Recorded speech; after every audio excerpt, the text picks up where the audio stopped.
Terrified screams filled the cabin as the aircraft violently shook. Through the chaos, flight attendant Jasmine Washington locked eyes with 12-year-old Elijah Johnson, who sat frozen while oxygen masks dangled above. Just hours earlier, this same boy had been the center of an ugly confrontation that would change everyone's lives forever. Before I tell you how this shocking story unfolds, I'd love to know where you're watching from. Drop your location in the comments, hit that like button, and subscribe to catch more incredible true stories of courage in the face of injustice. Now, let's rewind to see how Elijah's journey began. Elijah Johnson stood at the Atlanta International Airport departure gate, clutching his sheet music like a shield. The 12-year-old pianist shifted nervously from one foot to the other, his eyes darting between the boarding pass in his hand and the line of passengers ahead of him. "You've got everything, right?" his mother Keisha asked, smoothing down his collar one last time. "Boarding pass, competition papers, your lucky Mozart sheets." "Yes, Mom," Elijah nodded, patting his backpack. "I triple-checked." Keisha knelt to meet her son's eyes. Her hands rested on his shoulders, strong and steady despite the worry in her gaze. As a single mother working 2 jobs, she couldn't afford to take time off to accompany him to New York. This prestigious music competition was Elijah's chance at a full scholarship to one of the nation's top music conservatories, an opportunity that could change the trajectory of his life. "Remember what Mrs. Chen taught you about stage fright?" Keisha asked. Elijah inhaled deeply, counting to 4 in his head, then exhaled for 6 counts. "Breathe through it. Find one friendly face in the crowd." "That's my boy," Keisha smiled, but her eyes glistened. "This is as far as I can go." She gestured toward the security checkpoint. "Call me the second you land in New York, and when you get to the hotel." "I will," Elijah promised, wrapping his arms around his mother's neck. He breathed in her familiar scent of vanilla lotion and coffee, trying to memorize it for when homesickness would inevitably hit later. "I'm so proud of you," Keisha whispered, giving him one final squeeze before pulling back. "You're going to play beautifully. Just like your daddy would have." Elijah nodded, not trusting himself to speak. His father had been gone for 5 years now, but he still felt his presence whenever he played the piano. After one last wave to his mother, Elijah joined the security line, carefully following all the instructions the airline had provided for unaccompanied minors. Once through security, an airline representative escorted him to the gate, where he was among the first to board. "Window seat 14A, the gate agent confirmed with a smile. "That's what you requested, right?" Elijah nodded gratefully. His music teacher had suggested a window seat might help with his flight anxiety, giving him something to focus on during takeoff and landing, the most stressful parts of flying for him. Settling into his seat, Elijah placed his backpack carefully under the seat in front of him, keeping his lucky sheet music in his lap. He gazed out the window, watching ground crew members scurry around like ants from this height. The early morning sun cast long shadows across the tarmac, and Elijah found himself composing a melody in his head inspired by the scene, a technique Mrs. Chen had taught him to manage anxiety. First time flying alone. Elijah looked up to find a flight attendant with a warm smile standing in the aisle. Her name tag read, Jasmine Washington. "Yes, ma'am," Elijah replied politely. "Well, you're in good hands," Jasmine assured him. "I'm Jasmine. Since you're an unaccompanied minor, I'll be checking in on you during the flight. Need anything, just press this button." She pointed to the call button above his seat. "Thank you," Elijah said, feeling a bit more at ease. "What's taking you to New York?" Jasmine asked. "Piano competition," Elijah answered, his fingers unconsciously moving in the air, practicing the most difficult passage of his competition piece. "A musician." "That's wonderful," Jasmine's smile widened. "My brother's a jazz pianist. I'll make sure you get there safe and sound for your big performance." As Jasmine moved on to help other passengers, Elijah turned back to the window, watching more passengers board from the jet bridge. For the first time since leaving his mother, he felt a flicker of excitement cutting through his nervousness. He was on his way to New York City, a place he'd only seen in movies, to play piano in front of real judges. The thought was terrifying and thrilling all at once. The plane gradually filled with passengers, most paying little attention to the young black boy sitting quietly by the window. Elijah took deep breaths, visualizing his performance, feeling the keys under his fingers. He was so lost in thought that he barely noticed as the final passengers boarded the plane, including a frazzled-looking woman and her daughter, who would soon disrupt his journey in ways he couldn't imagine. Final boarding call for Flight 1257 to New York LaGuardia. The announcement echoed through the terminal as Patricia Whitfield power-walked toward the gate, dragging her reluctant daughter Madison behind her. "Mom, you're hurting my arm," the 10-year-old whined, her designer backpack bouncing against her shoulder. "If we miss this flight, we miss your pageant interview, and we've invested too much to let that happen," Patricia snapped, her highlighted blonde bob swinging with each determined step. They were the last to board, Patricia's face flushed with exertion and irritation as she thrust their boarding passes at the gate agent. "We've been paging you for the past 15 minutes, ma'am," the agent said with practiced patience. "Well, we're here now," Patricia replied curtly. Once on the plane, Patricia's irritation only intensified as she examined their boarding passes more carefully. "This can't be right," she muttered. "Madison, you're in 22B, and I'm in 26B. Both middle seats." She glared at the flight attendant who was helping an elderly passenger stow a bag. "Excuse me. There's been a mistake with our seats." Jasmine approached with a professional smile. "How can I help you?" "We were assigned middle seats in different rows," Patricia complained. "That's unacceptable. Madison is only 10. She needs to sit with me, preferably by a window. She gets carsick." "I understand your concern," Jasmine replied calmly, "but the flight is completely full today. The seat assignments were made at booking." "Well, I booked our tickets together," Patricia insisted, though her slightly averted gaze suggested otherwise. Jasmine checked her tablet. "It appears these seats were selected during online check-in yesterday." Patricia's lips thinned. "My assistant must have made a mistake. Regardless, we need to sit together. Madison needs a window seat for her motion sickness."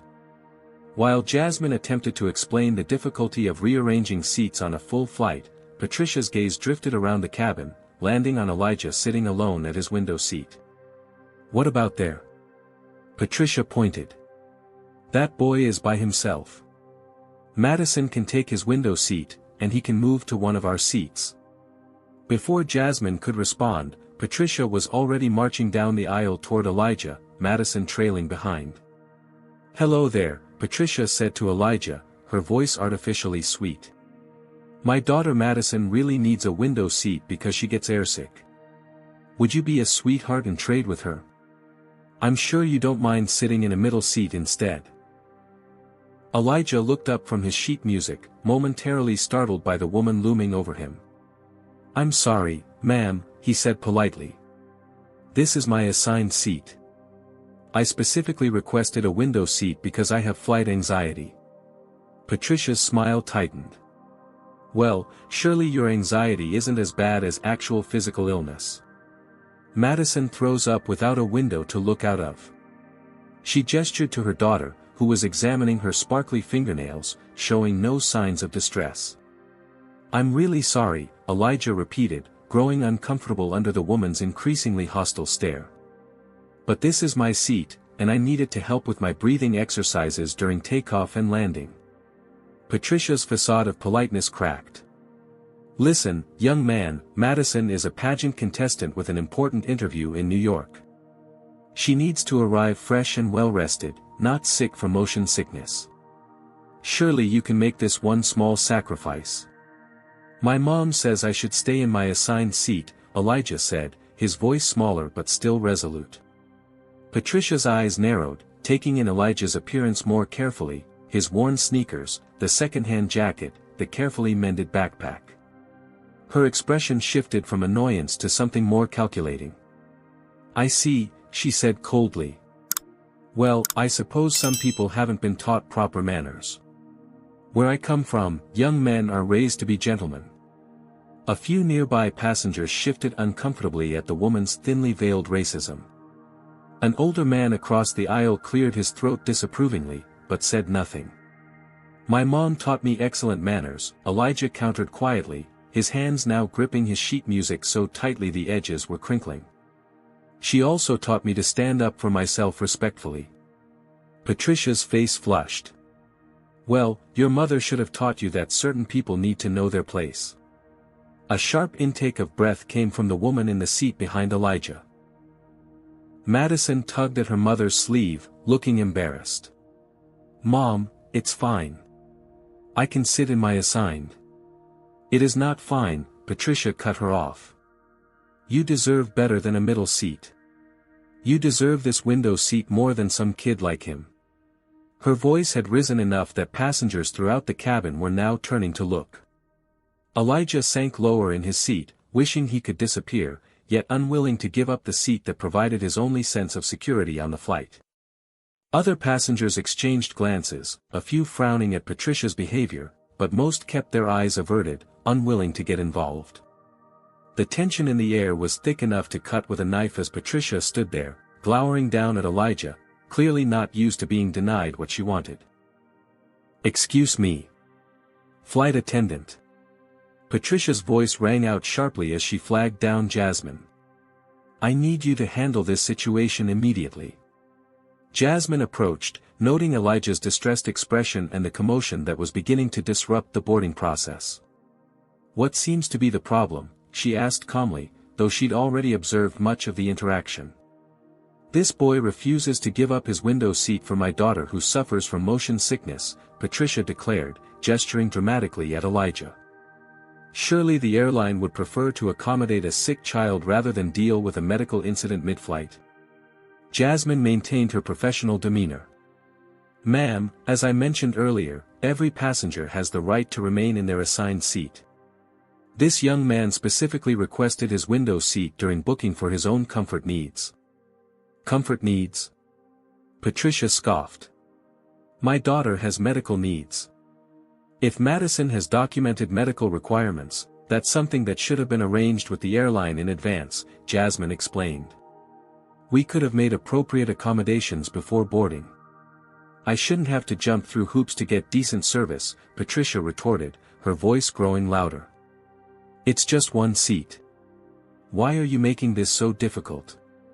Several passengers had begun recording the interaction discreetly with their phones. A middle-aged woman diagonally across from Elijah caught his eye and gave him a subtle, supportive nod. Ma'am, I understand your frustration, Jasmine continued, but I cannot force another passenger to give up their assigned seat. Perhaps I can help find someone else willing to trade. This is the closest window seat to where my daughter's assigned, Patricia interrupted. And I don't see why it's such a problem. These people always want special treatment but aren't willing to be considerate of others. A murmur rippled through the nearby rows at the unmistakable racial undertone of these people. Ma'am, Jasmine's voice took on a firmer edge, I need to ask you to watch your language. Comments like that are unacceptable on this aircraft. What comments? Patricia feigned innocence. I'm simply trying to take care of my daughter. If you people would just do your jobs properly. Is there an issue here? A new voice entered the conversation. First Officer Derek Reynolds had emerged from the cockpit for his customary greeting to passengers when he noticed the disturbance. Patricia immediately redirected her attention to the uniformed officer, relief evident in her expression at the sight of someone with more authority, and someone who was white.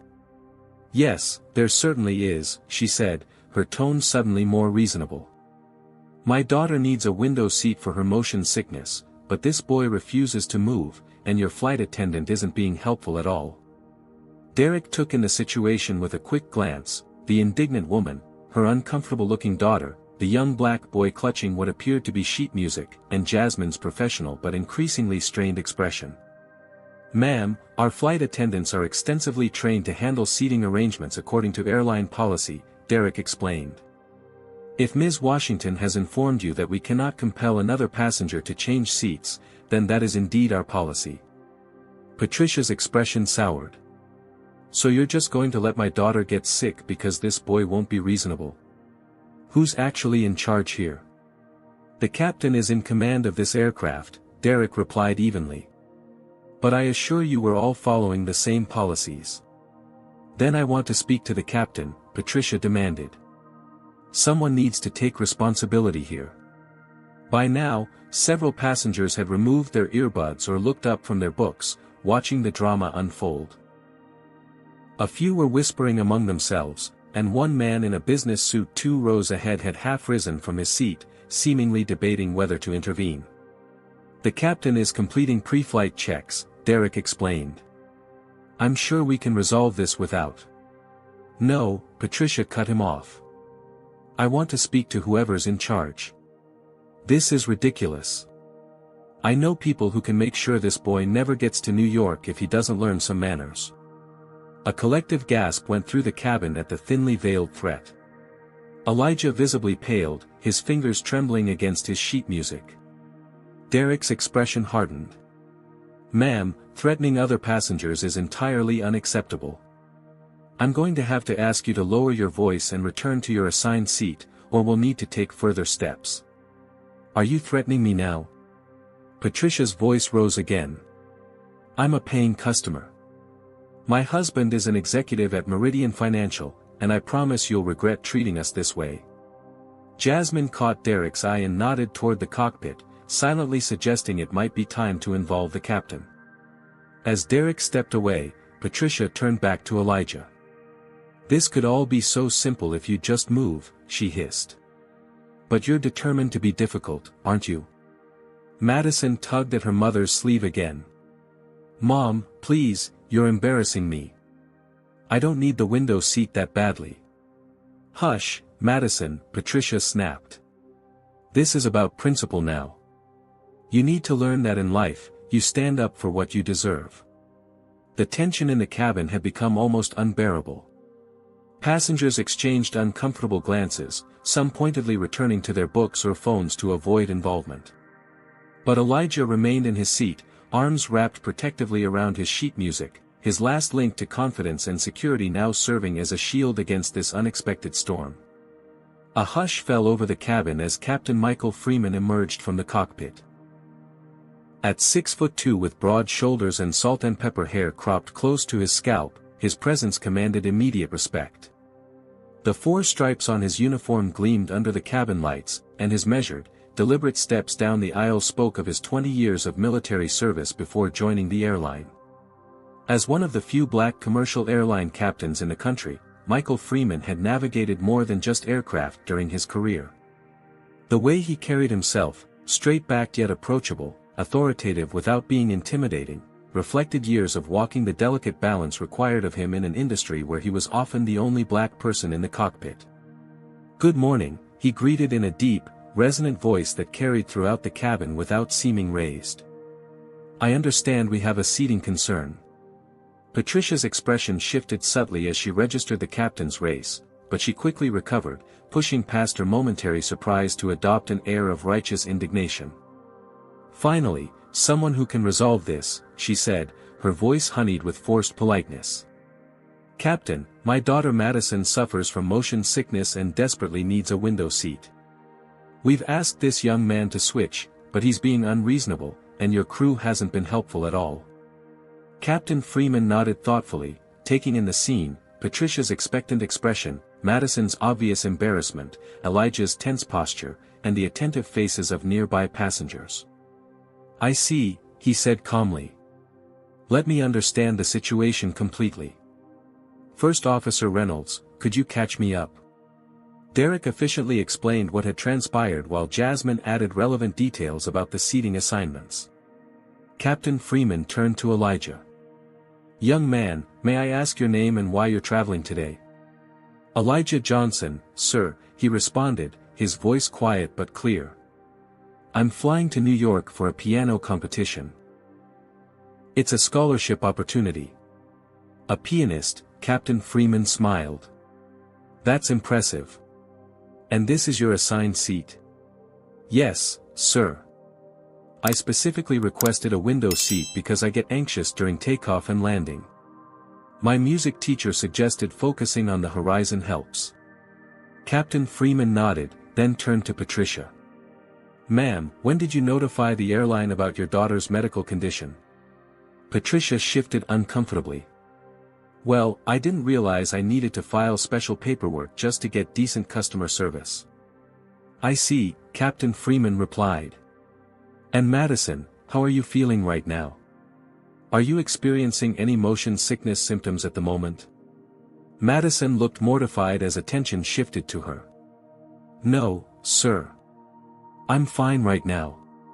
Has motion sickness been a serious problem for you on previous flights? He asked gently. Before Madison could answer, Patricia cut in. That's hardly relevant. The point is preventative measures. Any mother would understand that.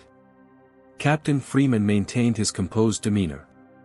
Actually, it is quite relevant to determining medical necessity, ma'am. As captain, passenger safety is my primary concern, which includes both physical and emotional well-being. Patricia's expression soured. Look, I don't appreciate being interrogated. I know how things work. People make accommodations for each other. That's basic courtesy, something clearly lacking in his upbringing. She gestured dismissively toward Elijah. A ripple of discomfort passed through the observing passengers. Captain Freeman's expression remained neutral, but his eyes registered the comment. Ma'am, on my aircraft, we respect all passengers equally, he stated firmly. Your comments about this young man's upbringing are inappropriate and unwelcome. I didn't say anything about, Patricia began defensively. You didn't have to, Captain Freeman interrupted smoothly. Your implication was clear enough. Patricia flushed, realizing she'd miscalculated. You're twisting my words. This isn't about anything except my daughter's needs. Is everything okay, Elijah? Captain Freeman asked, deliberately turning away from Patricia to check on the young passenger. Elijah nodded, though his fingers still trembled slightly against his sheet music. I just want to get to my competition, sir, he said softly. And you will, Captain Freeman assured him. Patricia crossed her arms. So that's it? You're taking his side without even trying to find a solution. I want your name and employee number. This will go all the way to the top, I promise you that. What would you do in Captain Freeman's position? Would you force Elijah to move to keep the peace, or stand firm against Patricia's entitlement? Comment number 1 if you think Patricia should be removed from the flight, or number 2 if you think Elijah should give up his seat. Like this video if you've ever witnessed discrimination in public, and subscribe to see how Captain Freeman handles this tense situation. Let me know in the comments, have you ever had to stand up against injustice like Elijah? How did the confrontation end? Captain Freeman straightened to his full height, his decision made. The cabin remained silent, passengers watching with bated breath as the confrontation reached its climax. Ms. Whitfield, Captain Freeman said, using Patricia's last name for the first time, this is my determination as captain of this aircraft. Mr. Johnson will remain in his assigned seat 14A. You and Madison will either take your assigned seats as listed on your boarding passes, or you may choose to deplane and book alternative travel arrangements. Patricia's mouth fell open in shock. You can't be serious. You're choosing to side with him over paying customers. This isn't about taking sides, Captain Freeman replied evenly. Every passenger on this aircraft is a paying customer with equal rights to their assigned seats. What I will not tolerate is harassment, disruption of boarding procedures, or thinly veiled racist comments. Racist? Patricia sputtered, her voice rising an octave. How dare you accuse me of racism? This is discrimination against us. Several passengers couldn't suppress their reactions, a few coughs, a barely concealed snort of disbelief, a muttered, "You've got to be kidding me." Madison tugged at her mother's sleeve. "Mom, please, can we just sit down?" Everyone's staring. Patricia ignored her daughter, her face flushing with anger.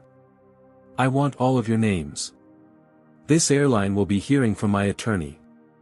I've never been so insulted in my life. That's your final decision? Captain Freeman asked calmly. You're refusing to take your assigned seats. I'm refusing to be treated like a second-class citizen.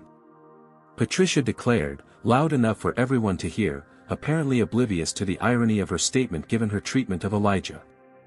The tension was broken by a voice from several rows back, an older white businessman in an expensive suit who had been watching the scene unfold. Excuse me, he called out, standing up. I couldn't help overhearing. I think the lady has a point. Patricia's expression shifted to triumphant relief as Warren Taylor made his way forward. In his tailored suit and polished shoes, he presented the picture of corporate authority. Warren Taylor, he introduced himself with the confidence of someone used to being listened to. Platinum status on this airline for 15 years. I have to say, I'm disturbed by what I'm seeing here. Captain Freeman regarded him steadily. And what exactly is disturbing you, sir?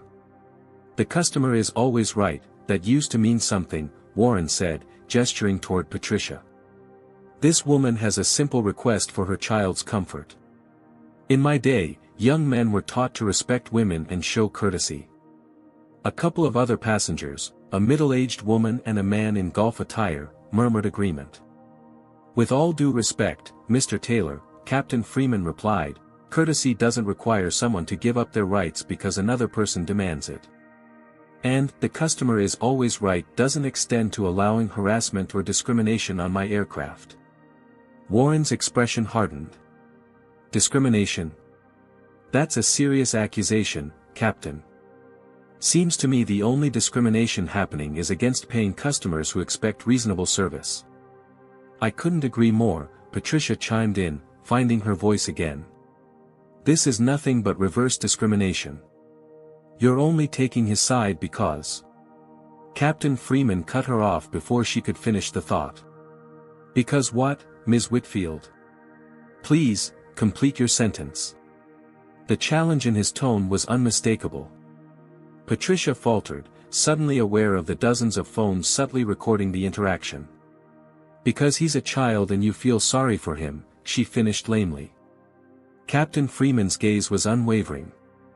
This is my aircraft, and on my aircraft, everyone is treated with respect. Mr. Johnson has the right to his assigned seat. Your attempts to pressure, intimidate, or shame him into giving it up constitute harassment, which violates our airline's code of conduct. He turned slightly, addressing Jasmine. Ms. Washington, please call for ground support. We have passengers who need to be escorted off the aircraft. You're removing us. Patricia's voice rose to a near shriek. For what? For asking for better seats. For creating a disturbance that interferes with the safety of this flight, Captain Freeman corrected. My decision is final. Warren stepped closer, lowering his voice. You're making a mistake, Captain. Do you know who I am? I play golf with your CEO. Then I'm sure he's taught you the rules of the game, Mr. Taylor, Captain Freeman replied coolly. One of which is knowing when you're out of bounds. Jasmine had already discreetly called for support using the cabin phone. Within moments, 2 ground security officers appeared at the aircraft door. This is outrageous. Patricia protested as Captain Freeman explained the situation to security. We've done nothing wrong. Mom, please, Madison whispered, tears welling in her eyes. Let's just go. For the first time, Patricia seemed to register her daughter's distress. Her anger momentarily faltered as maternal concern broke through. Captain Freeman noticed the shift. Ms. Whitfield, I understand this is upsetting. If you're willing to take your assigned seats now and discontinue this disruption, we can still accommodate you on this flight. For a moment, it seemed Patricia might accept the compromise. But Warren Taylor wasn't finished. Don't back down, he advised her loudly. This is exactly what's wrong with the country these days. Nobody stands up for what's right anymore. His comment seemed to reignite Patricia's indignation. He's right. This is a matter of principle now. Come on, Madison. We don't need to fly with an airline that treats its premium customers this way. As security prepared to escort Patricia and Madison off the plane, Captain Freeman addressed Warren directly. Mr. Taylor, will you be taking your assigned seat, or will you be joining Ms. Whitfield? Warren looked around the cabin, perhaps expecting a groundswell of support that never materialized. Most passengers were deliberately avoiding eye contact, unwilling to join his sinking ship. This is absurd, he muttered, but the fight seemed to have gone out of him. Fine. I'll stay. But your CEO will be hearing about this. Captain Freeman nodded. I would expect nothing less. As Patricia and Madison made their way toward the exit, they passed Elijah's seat. Madison unexpectedly paused. I'm sorry, she whispered, barely audible. Good luck with your competition. Elijah looked up, surprised by the genuine contrition in her voice.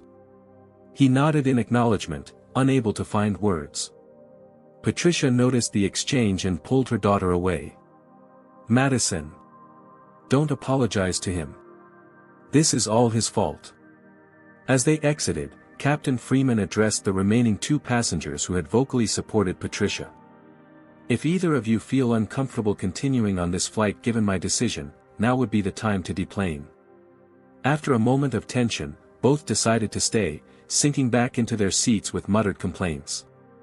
As security finished their work and the aircraft door finally closed, a small smattering of applause broke out from passengers who had witnessed the entire confrontation. Captain Freeman raised his hand for silence. There's no victory here today, folks. Just a reminder that on this aircraft, we respect each other's dignity and rights. Now, let's prepare for an on-time departure to New York. As he walked back toward the cockpit, Captain Freeman paused by Elijah's seat. You okay, son? Elijah nodded, his posture relaxing slightly for the first time since the confrontation began. Yes, sir. Thank you.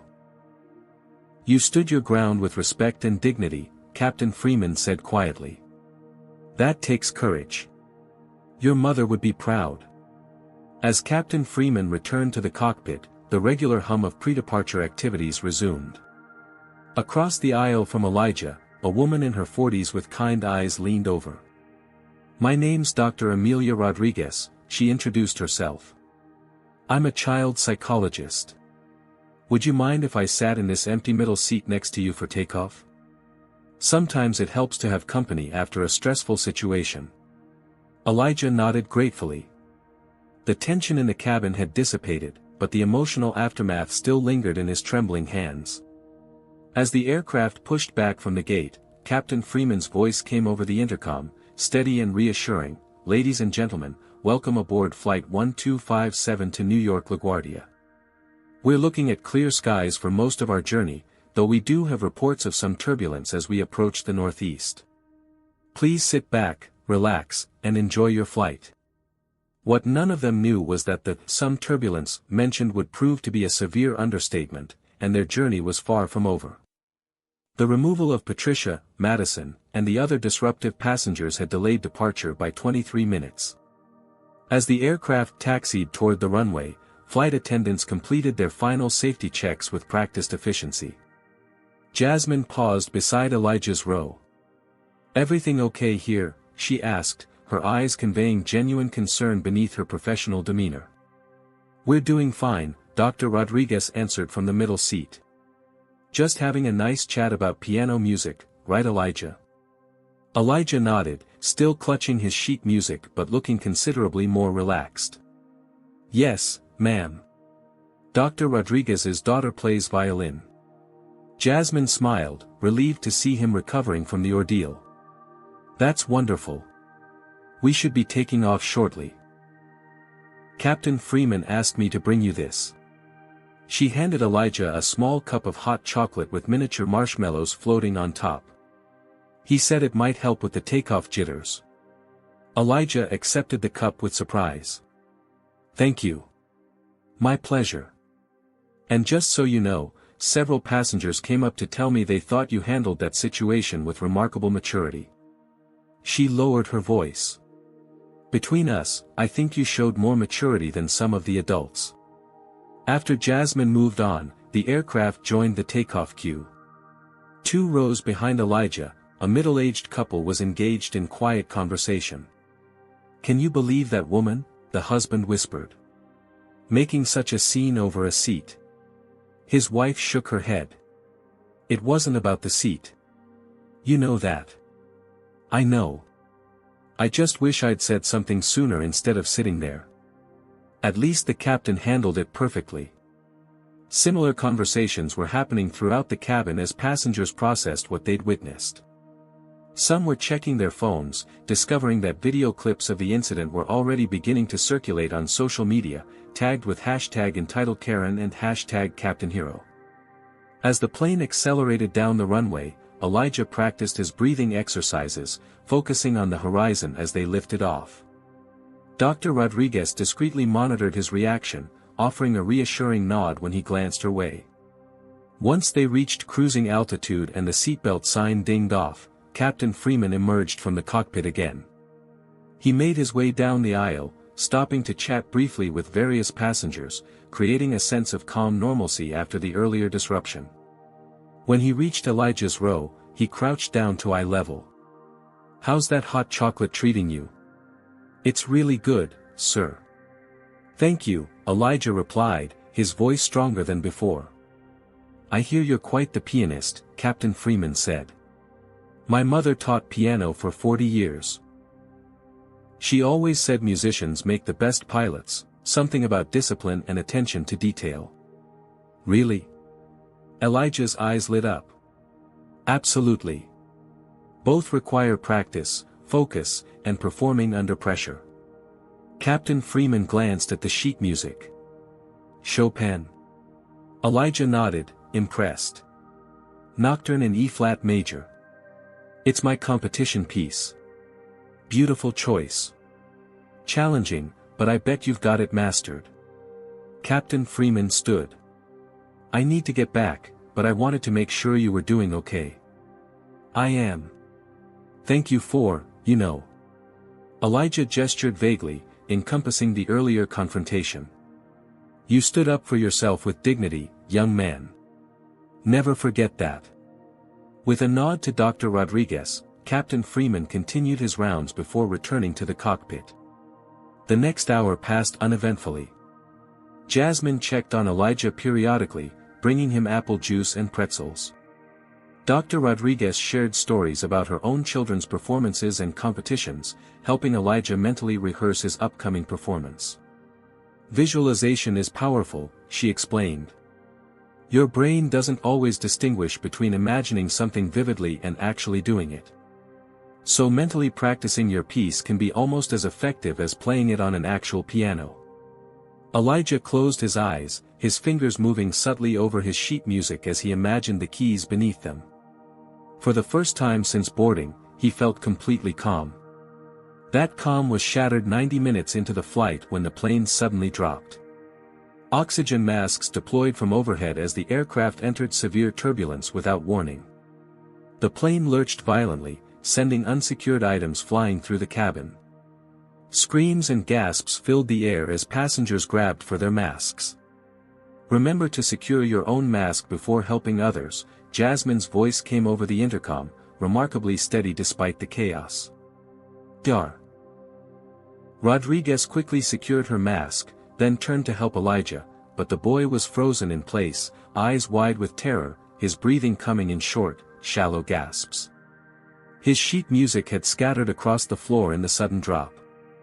"Elijah," Dr. Rodriguez said, her voice muffled by the mask, "I need you to put this on." But Elijah was spiraling into a full panic attack, the accumulated stress of the confrontation combined with his flight anxiety and now this emergency proving too much.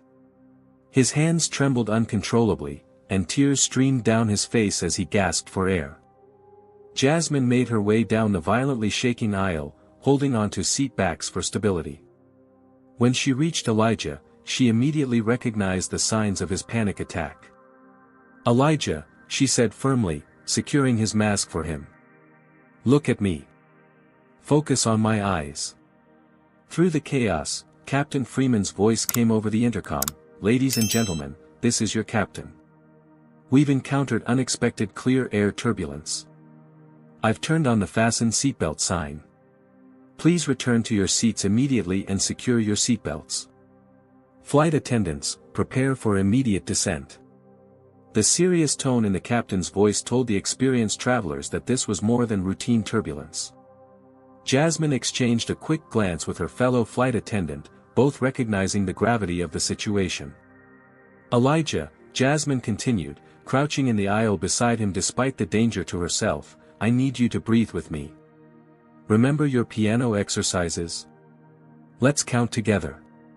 She took his hand and tapped out a rhythm on his palm, 4 beats in, hold for 4, out for 4. It was the same pattern Elijah used when practicing difficult passages on the piano. The plane dropped again, eliciting more screams. Through the window, Elijah could see the wing flexing at an alarming angle. Warning lights flashed in the cabin. "Ladies and gentlemen," Captain Freeman's voice returned, "we've identified a system malfunction. We're diverting to Charlotte for an emergency landing. Please remain calm and follow all crew instructions." The word "emergency" sent another wave of panic through the cabin. Jasmine maintained her position beside Elijah, continuing to tap the rhythm on his hand even as the plane shuddered around them. "When I was your age," she said, speaking clearly despite her oxygen mask, "I had panic attacks too. My brother taught me to imagine I was playing my favorite song. Can you do that? Can you hear your Chopin piece in your head right now?" Elijah closed his eyes, trying to focus on the music rather than the terrifying sounds of the aircraft in distress. Gradually, his breathing began to synchronize with Jasmine's tapping, the familiar rhythm providing an anchor amid the chaos. Dr. Rodriguez watched in admiration as the flight attendant continued to coach Elijah through his panic attack while simultaneously checking on other nearby passengers and maintaining her own composure. Through the window, the aircraft had descended below the cloud layer, and land was now visible below. They were losing altitude rapidly, but in a controlled manner that spoke to Captain Freeman's skill. "Brace for landing," came the instruction over the intercom, delivered by First Officer Reynolds. "Heads down, stay down." As the ground rushed up to meet them, Elijah squeezed his eyes shut, his fingers still moving in time with the nocturne playing in his head, finding unexpected strength in the music that had always been his refuge. The aircraft dropped through the sky at a controlled but rapid descent. Rain pelted the windows as they broke through a dense layer of clouds, reducing visibility to near zero.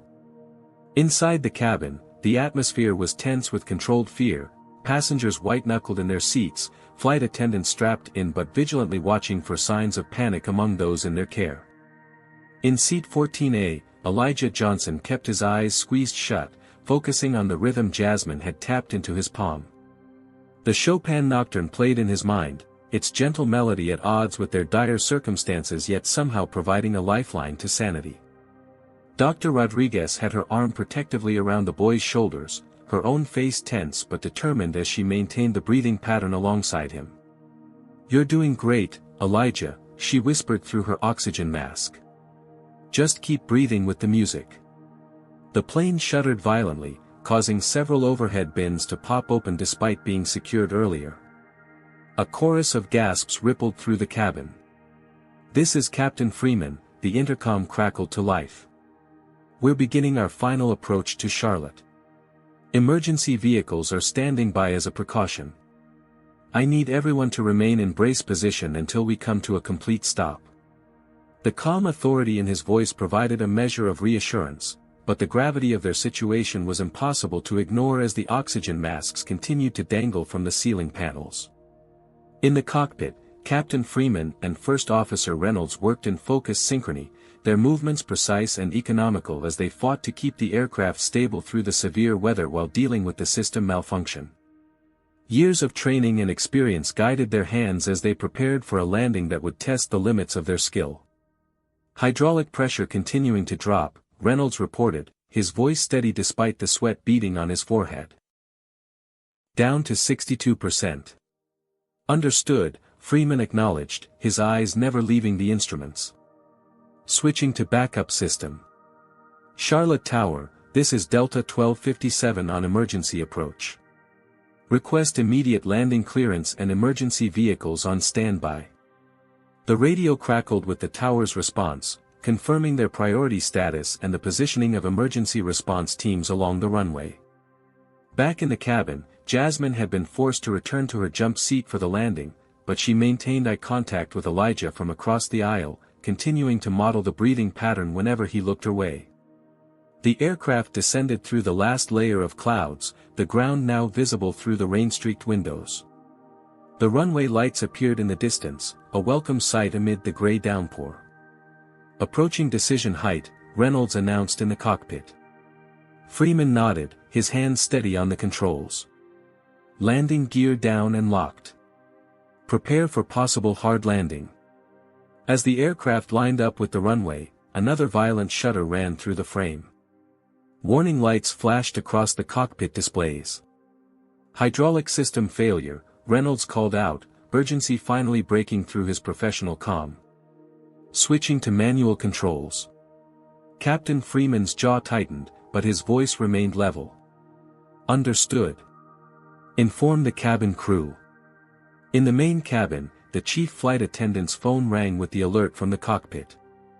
After a brief exchange, she addressed the passengers, her training evident in her controlled tone, "Ladies and gentlemen, please remain in brace position.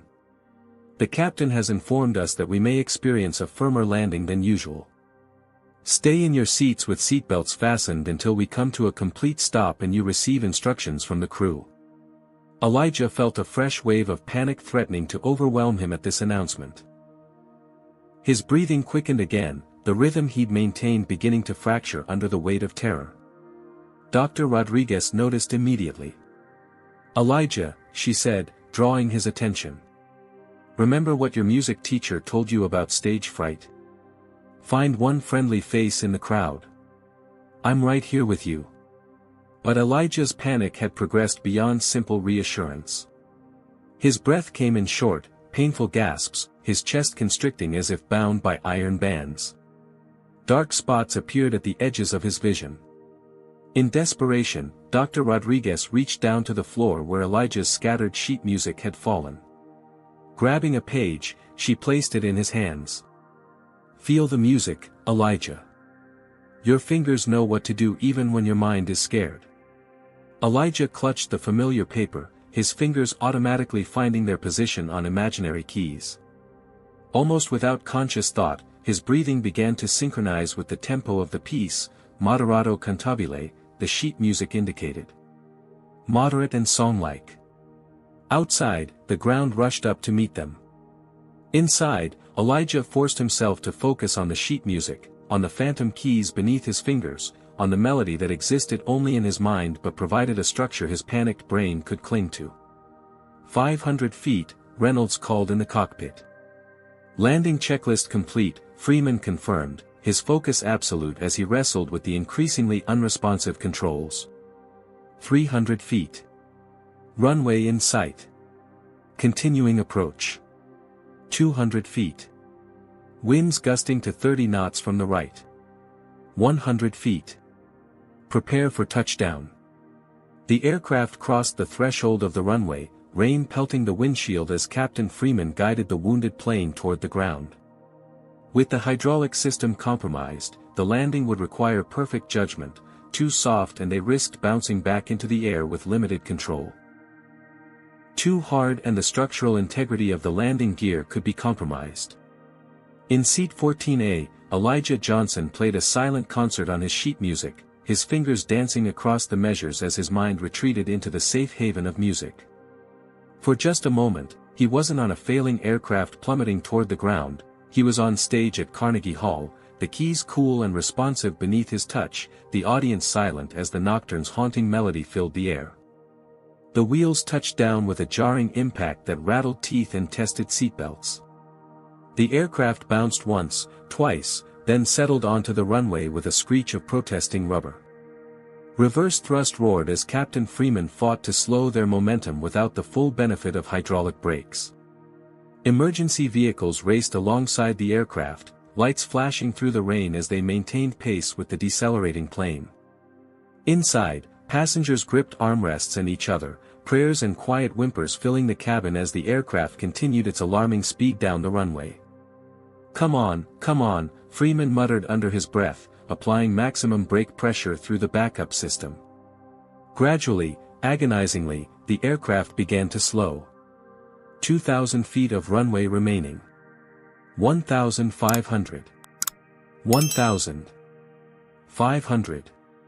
Finally, the plane rolled to a stop near the end of the runway, emergency vehicles immediately surrounding it in a protective cordon. A collective exhale seemed to pass through the cabin, part relief, part lingering fear, part disbelief that they were actually on the ground in one piece. "Ladies and gentlemen," Captain Freeman's voice came over the intercom, weariness and relief evident despite his professional tone, "we have landed safely at Charlotte Douglas International Airport. Please remain seated with your seatbelts fastened while emergency personnel assess our aircraft. I want to commend all of you for your cooperation during this emergency, and extend my personal gratitude to my flight crew for their outstanding professionalism." As the adrenaline began to ebb, Elijah slowly lowered his sheet music, his hands trembling with delayed reaction. Beside him, Dr. Rodriguez gave his shoulder a gentle squeeze. "You did it, Elijah," she said softly. "You found your strength when you needed it most." Across the aisle, Jasmine unfastened her harness and immediately made her way to check on him, kneeling beside his seat. "Are you okay, sweetie?" Elijah nodded, unable to speak past the lump in his throat. For the first time, he looked out the window to see emergency vehicles surrounding the aircraft, their lights pulsing through the rain. The reality of what they had just survived began to sink in. "Your piano breathing saved you," Jasmine said with a smile. "I've never seen anyone that young handle a panic attack so well during an emergency." "I just kept hearing the music," Elijah whispered. As the immediate danger passed and emergency procedures continued around them, Elijah felt something shift inside him, a new understanding of his own resilience. He had faced discrimination, stood his ground with dignity, and now survived a terrifying emergency by drawing on the very talent that had brought him on this journey in the first place. Outside, first responders worked methodically to secure the aircraft. Inside, a 12-year-old boy sat a little straighter in seat 14A, his sheet music now neatly gathered, his breathing steady and controlled. Whatever challenges awaited in New York, he now knew he had the strength to face them. The rain continued to pelt the aircraft as emergency vehicles surrounded them on the Charlotte runway. Inside the cabin, the initial relief of survival had given way to the practical reality of their situation. Flight attendants moved through the aisles, checking on passengers and providing updates as they became available. "Ladies and gentlemen," the chief flight attendant announced, "emergency personnel have completed their initial assessment. We'll be deplaning via the regular exits, not the emergency slides. Please remain seated until we begin the deplaning process, and remember to leave all carry-on items behind for now." Elijah sat quietly in his window seat, his sheet music now carefully reorganized and tucked into his backpack. The panic had subsided, leaving him exhausted but strangely calm. Dr. Rodriguez remained beside him, her presence a steady anchor after the chaos. "You know," she said gently, "what you did during the emergency was remarkable. Many adults couldn't have found that kind of focus." Elijah shrugged, uncomfortable with the praise. "I just didn't want to die without playing at the competition." Dr. Rodriguez smiled at his frankness. "That's a powerful motivation. And now you'll get your chance." Jasmine approached their row again, crouching in the aisle. "The captain wanted me to check on you specifically, Elijah. He said to tell you he's never seen better breathing technique during an emergency landing." A flush of pride warmed Elijah's cheeks. "Can you thank him for me?" "For everything. You'll be able to thank him yourself," Jasmine replied. "He's insisting on greeting every passenger as they deplane.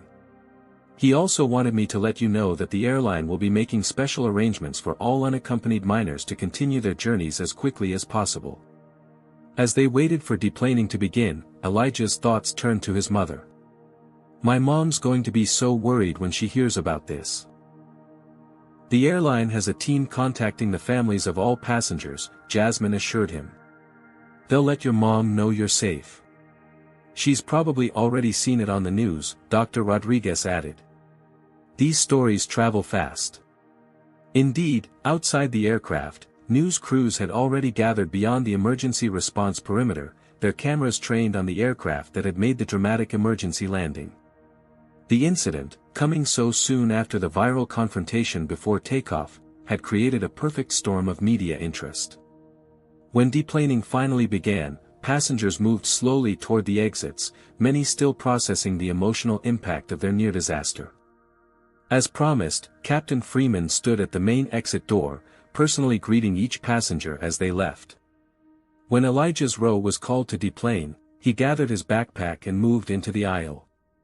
Dr. Rodriguez stayed close behind him, having appointed herself his unofficial guardian until airline staff could take over. At the aircraft door, Captain Freeman stood in his slightly rumpled uniform, his face showing the strain of the emergency but his posture still commanding. He shook hands with each passenger, exchanging brief words of reassurance. When Elijah reached him, Captain Freeman's face broke into a genuine smile. Mr. Johnson, he said, extending his hand. The pianist who kept his cool. Elijah shook the captain's hand, suddenly feeling shy. Thank you for saving us, sir. We all played our part today, Freeman replied. Your courage during the confrontation and your focus during the emergency, those made a difference too. Don't forget that. As they descended the air stairs to the tarmac, paramedics waited to check passengers for injuries.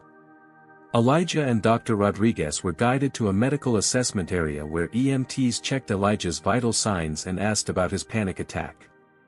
His pulse and blood pressure are elevated but normalizing, one paramedic reported. No signs of physical injury. I'm fine now, Elijah insisted, eager to move forward with his journey. I still need to get to New York for my competition. One step at a time, Dr. Rodriguez advised.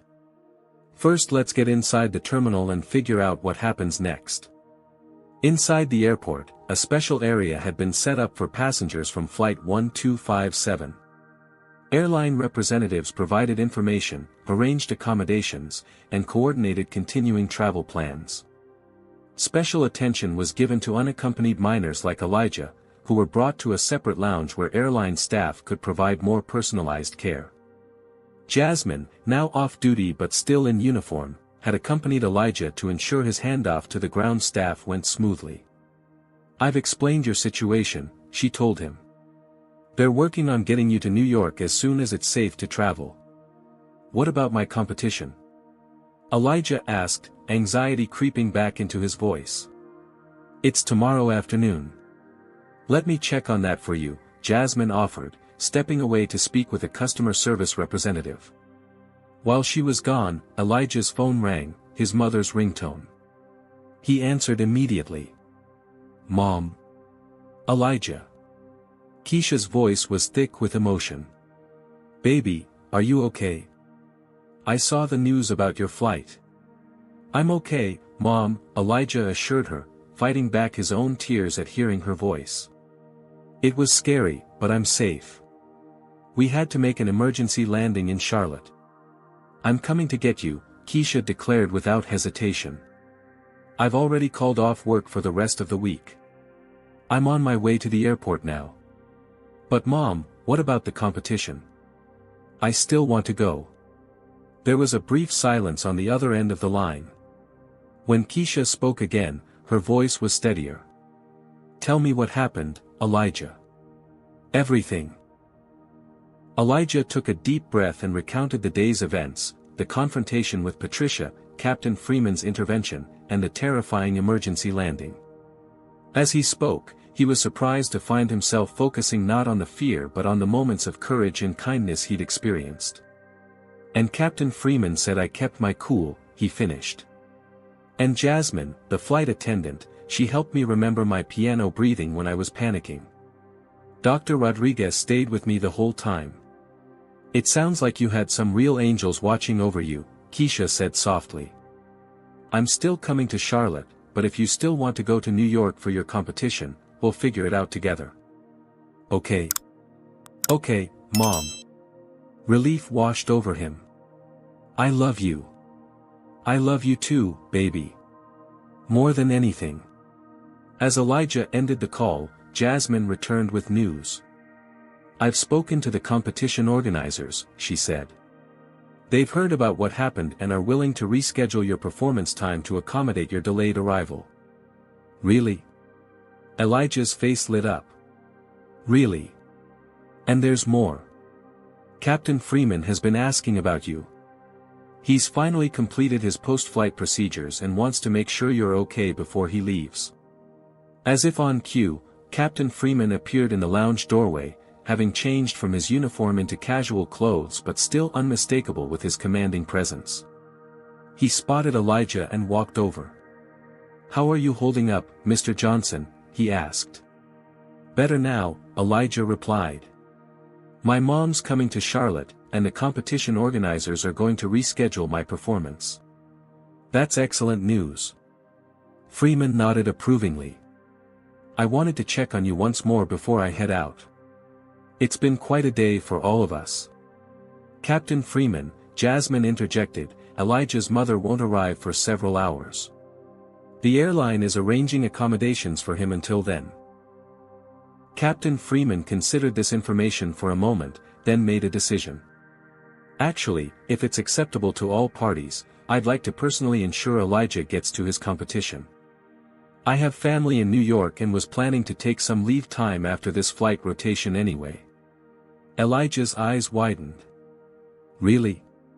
With your mother's permission, of course, Freeman added. And in accordance with all airline protocols for unaccompanied minors.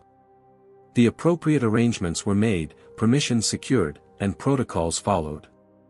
When Keisha Johnson arrived in Charlotte 6 hours later, exhausted from the drive but determined to reach her son, she found Elijah in animated conversation with Captain Freeman, Jasmine, and Dr. Rodriguez, who had also chosen to remain with him until his mother arrived. The emotional reunion between mother and son brought tears to the eyes of everyone present. After the initial embrace and flurry of reassurances, Keisha turned to the three adults who had looked after her son. I don't even know how to begin thanking you, she said, her voice thick with gratitude. Your son is an exceptional young man, Captain Freeman replied. He showed remarkable courage today. He gets that from his father, Keisha said softly.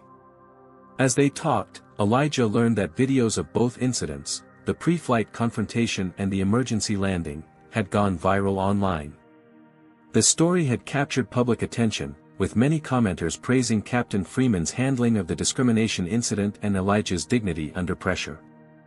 There's something else you should know, Jasmine added.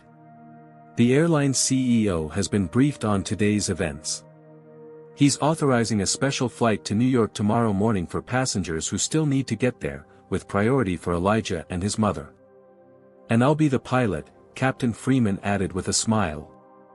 If you're willing to fly with me again, that is. Elijah looked to his mother, who nodded her approval. I can't think of anyone I'd trust more to get us there safely, she said. Later that evening, as Elijah and Keisha settled into the hotel room provided by the airline, Elijah finally allowed himself to process the full weight of the day's events. His hands trembled slightly as he practiced his competition piece on an imaginary keyboard. You don't have to go through with the competition if you're not ready, Keisha assured him, watching his fatigue with concern. But Elijah shook his head determinedly. After everything that happened today, playing the piano will be the easy part. The next morning, a small group of passengers boarded the special flight to New York. Captain Freeman greeted each one personally, with special acknowledgement for Elijah and Keisha. Jasmine, who had volunteered to work the flight despite being entitled to rest, ensured they had comfortable seats. As they soared above the clouds, the flight smooth and uneventful, Elijah gazed out the window with new appreciation for the miracle of flight, and for the unexpected community that had formed around him in the midst of crisis. Mom, he said quietly, I think Dad would have liked Captain Freeman. Keisha followed her son's gaze to where the captain had emerged briefly from the cockpit to check on the cabin. Yes, she agreed, blinking back tears. I think he would have. In that moment, as the aircraft carried them safely toward New York and Elijah's delayed but not denied opportunity, the fear and discrimination of the previous day began to transform into something else, a story of courage, resilience, and the unexpected connections that can emerge from our most challenging moments. 1 week later, Elijah Johnson stood backstage at the Richardson Hall Auditorium in New York City, taking deep, measured breaths as he prepared to perform in the final round of the Young Classical Musicians Scholarship Competition. His fingers felt nimble and warm after his careful preparation, and the familiar pre-performance butterflies in his stomach now felt more like excitement than anxiety. Through a gap in the curtains, he could see the audience filing in. His heart leapt when he spotted Captain Michael Freeman and flight attendant Jasmine Washington in the third row, both dressed elegantly for the occasion. Captain Freeman had exchanged his pilot's uniform for a charcoal suit, while Jasmine wore a vibrant blue dress. Beside them sat Dr. Rodriguez, who had rearranged her professional schedule to attend after forming such a strong bond with Elijah during their shared ordeal. In the front row, Keisha Johnson sat straight-backed and proud, her eyes occasionally darting to the backstage area where she knew her son was waiting. She had used her emergency savings to extend their stay in New York, refusing to miss this moment after everything they had been through. 5 minutes, Elijah, the stage manager informed him quietly. Elijah nodded, his mind flashing back to the events that had led to this moment. The past week had been a whirlwind of unexpected developments. The videos of Patricia Whitfield's racist behavior and Captain Freeman's dignified response had gone viral, amassing millions of views across social media platforms. The subsequent emergency landing had only amplified the attention, transforming what might have been a fleeting internet moment into a national conversation about dignity in the face of discrimination and courage under pressure. Patricia Whitfield had faced swift consequences for her behavior. Her employer, a prominent real estate firm with a diverse client base, had terminated her position after the videos emerged. Her attempts to control the narrative through social media had backfired spectacularly when former colleagues and employees came forward with similar stories of entitlement and racial insensitivity. More surprisingly, Madison Whitfield had reached out to Elijah through social media with a heartfelt apology. "I'm sorry for how my mom treated you," she had written. "What she did was wrong, and I should have said something sooner." The beginnings of an unlikely friendship had formed through their subsequent exchanges, with Madison sharing her own struggles with her mother's behavior and Elijah offering understanding rather than judgment. "Elijah Johnson to the stage, please," the stage manager called, pulling him back to the present moment. With one final deep breath, Elijah straightened his new navy blue blazer, a gift from Captain Freeman, and walked onto the stage. The polished grand piano waited for him, its lid raised to project the sound throughout the auditorium. He took his position on the bench, adjusting it slightly before looking out at the audience. The faces before him blurred slightly in the stage lights, but he could still make out his mother's encouraging smile, Captain Freeman's dignified nod, and Jasmine's subtle thumbs up. Drawing on the inner strength he had discovered during the flight crisis, Elijah placed his hands on the keys and began to play. The opening notes of Chopin's Nocturne in E-flat major filled the auditorium, delicate and precise. As he played, Elijah found himself entering a state of flow where technique and emotion merged seamlessly. The piece that had played in his mind during those terrifying moments on the plane now poured from his fingertips with newfound depth and maturity. What had once been a technical challenge had become a personal statement, a testament to resilience and grace under pressure. When the final notes faded, there was a moment of profound silence before the audience erupted in applause. Elijah stood and bowed, his eyes meeting his mother's tear-filled gaze. Later that evening, as the competition judges deliberated, Captain Freeman approached Elijah and Keisha in the reception area. "That was extraordinary, Elijah," he said, his deep voice warm with genuine admiration. "You played with the kind of emotional insight that can't be taught." "Thank you, sir," Elijah replied, still flushed with the excitement of his performance. "Actually, I have some news to share with both of you," Freeman continued. The airline has been closely following your story, and the CEO was deeply moved by everything that happened. They've decided to implement new anti-discrimination training for all staff, using our experience as a case study." "Really?" Keisha asked, surprised. "Yes. And there's more. They've asked me to help develop the program, which means I'll be reducing my flight schedule to focus on this initiative." Before they could discuss further, the announcement came that the judges had reached their decisions. Everyone returned to the auditorium for the award ceremony. Elijah sat with his hands clasped tightly in his lap as the judges announced the third-place winner, then the second. When they called his name for first place, the scholarship prize his mother had barely dared to hope for, Keisha's joyful sob could be heard throughout the hall. As he accepted the award, a crystal trophy and a full scholarship to the prestigious Northeastern Conservatory of Music's youth program, Elijah spoke briefly but powerfully. "Music taught me to breathe through difficult moments," he said, his young voice steady and clear. "When faced with discrimination, it gave me dignity. When faced with danger, it gave me focus. This scholarship means everything to me and my mom, and I promise to make the most of this opportunity." The reception following the ceremony buzzed with conversation and congratulations.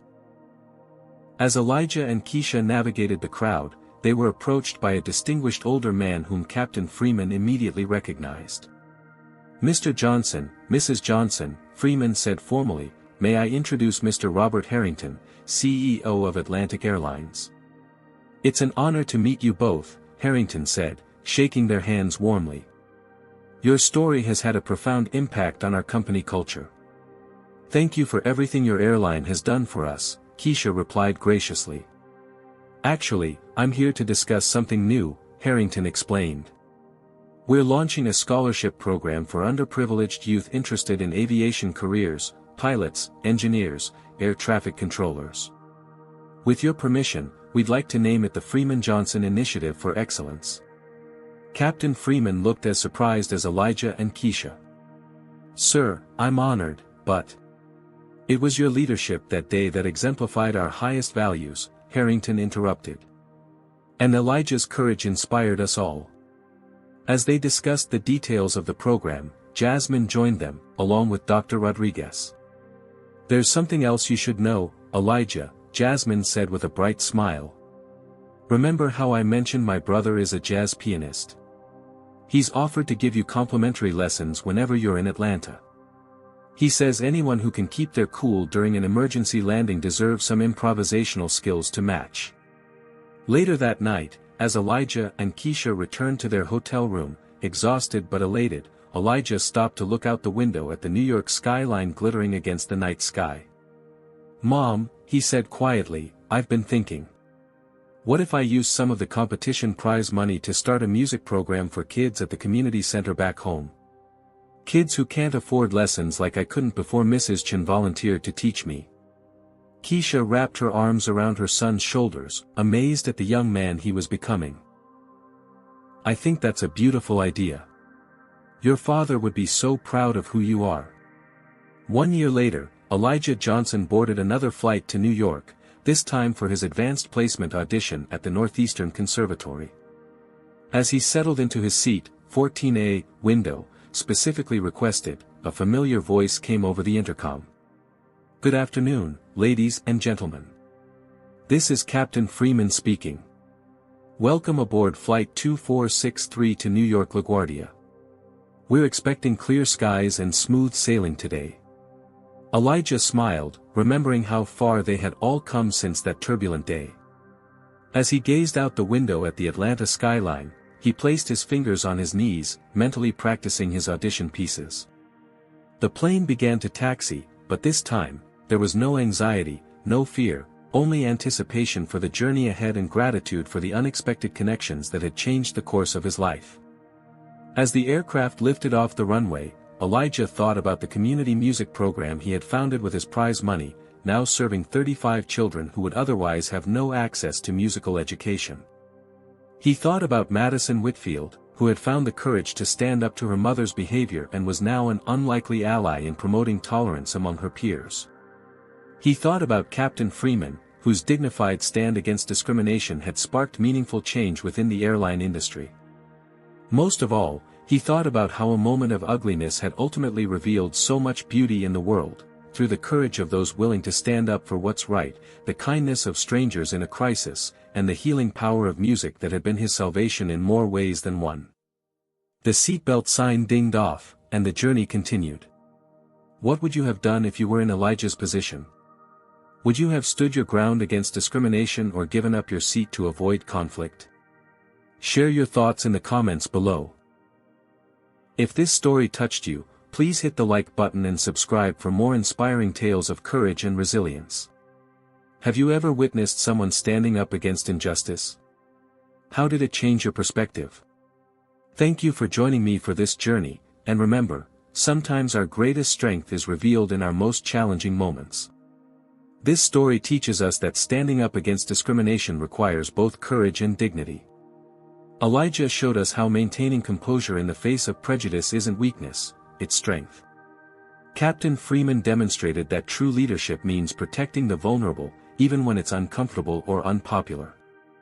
We learn that allies matter, from Jasmine's supportive presence to Dr. Rodriguez's compassion, and even the silent passengers who later found their voices.